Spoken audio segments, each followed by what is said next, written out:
Değerli izleyicilerim ve takipçilerim, kanalıma ve mutfağıma hoş geldiniz. Bugün sizlere gerek görseliyle, gerek lezzetiyle, gerekse de yapımıyla şahane bir tarifim var. Gören herkesin hayran kaldığı harika bir tarif. Yapımı da çok pratik. Sizleri bekletmeden hemen yapımına geçiyorum. Tarife ilk olarak hamurumuzu hazırlamakla başlayalım.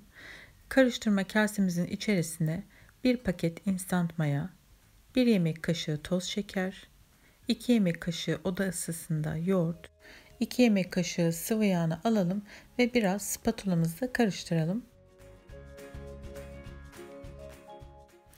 Malzemelerimizi iyice karıştırdıktan sonra içerisine 1 su bardağı ılık süt ilave edip yavaş yavaş karıştırıyoruz. Şimdi yavaş yavaş unumuzu ilave edebiliriz.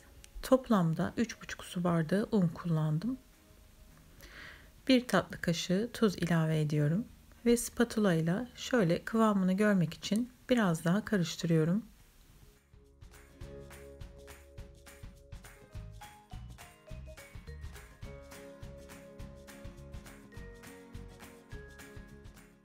Spatula ile hamuru güzelce toparladıktan sonra şimdi elimle yoğurmaya başlıyorum. Hamurumuz güzel bir kıvam alana kadar yaklaşık bir 5 dakika kadar hamuru yoğuruyorum. Hamuru güzel bir şekilde toparladım. Şimdi kıvamını göstermek istiyorum sizlere. Bu şekilde olacak, yumuşacık. Şimdi kasemizin üzerine bir streç film kapatıyorum ve üzerine örtüyle örteceğim. Yaklaşık 45 dakika kadar oda ısısında hamurumuz mayalanacak. Evet, hamurumuz çok güzel bir şekilde mayalandı. Bakın 2-3 katı kadar da kabardı. Şimdi hamurumuzu tezgahımıza alabiliriz. Biraz unladım ve hamuru şöyle toparlıyorum yuvarlak format vererek. Şimdi bir merdane yardımıyla dilerseniz oklava da kullanabilirsiniz. Hamurumuzu açıyoruz.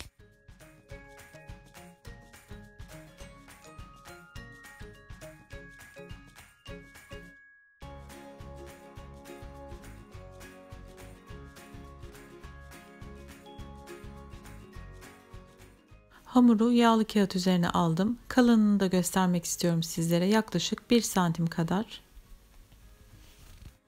Hamurumun üzerine bir tabak kapatıyorum ve bıçakla çizikler atıyorum.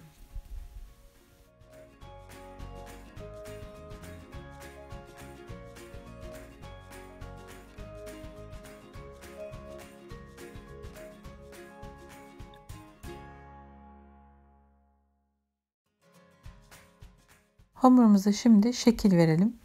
Bir tane bırakıyoruz, bir tanesini alıyoruz. Çapraz bir şekilde örgü yapıyoruz. Hepsi bitene kadar bu şekilde yapmaya devam ediyorum.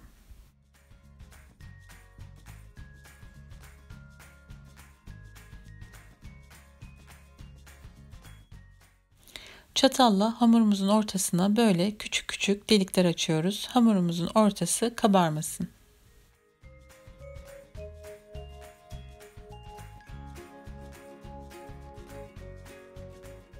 Hamurumuzun üzerine temiz bir bez örtüp yaklaşık 15 dakika kadar dinlendiriyoruz. Hamurumuz dinlendi. Şimdi tepsiye alıyorum ve bir kasenin içerisine yarım yemek kaşığı domates salçası, 2 yemek kaşığı sıvı yağ ve 1 çay kaşığı kekik ekleyip karıştırıyorum.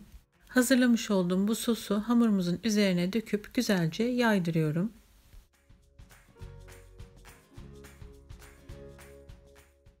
Yarım su bardağı lor peynirin içerisine 1 adet yumurta akını ilave ettim. Şöyle bir güzel karıştırıyorum ve onu da hamurumuzun üzerine alıp güzelce yaydıracağım.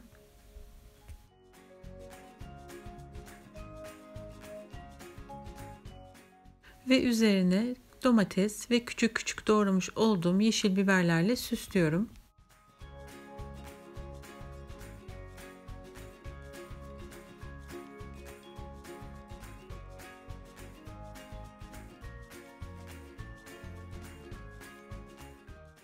En son üzerine kaşar peyniri serpiyorum. O da gerçekten çok güzel bir lezzet veriyor. Son olarak ayırmış olduğum yumurta sarısını hamurumuzun kenarlarına sürüyoruz ve önceden ısıttığım 180 derece alt üst ayar fırında yaklaşık 20-25 dakika kadar pişiriyorum. Pişirirken üst kısmına koymayın ki kaşar bir anda yanmasın. Evet, fırından çıkardım. Üzeri nar gibi kızardı. Görüyorsunuz, gerçekten harika bir lezzet. Şimdi dilimleyip sizler için servis yapacağım. Kıvamını da yumuşaklığını da göstermek istiyorum.